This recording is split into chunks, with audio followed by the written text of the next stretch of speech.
যোৰহাটৰ আজাদ চৌধুৰীৰ বাসগৃহত চলিল বুলডেজাৰ। অবৈধ ডেম্পৰ উচ্ছেদ আৰম্ভ হৈছে আৰু আজাদ চৌধুৰীৰ ঘৰ খালী কৰিবলৈ নিৰ্দেশ দিছে পৌৰসভাই। খন্তেক পিছতেই আজাদ চৌধুৰীৰ বাসগৃহতো চলিব চৰকাৰী বুলডেজাৰ। অৱশেষত বীৰলাচিত সেনাৰ দাবীত মূৰ দোৱালে চৰকাৰে। যোৰহাটৰ পৰা ধ্ৰুৱজ্যোতি পাচনিৰ প্ৰতিবেদন AIN লাইভ।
আজাদ চৌধুৰীক ধুনীয়া বণ্টন দিছিলে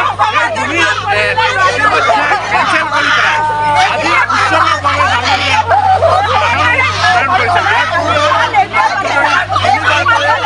আজি উৎসৱভাৱে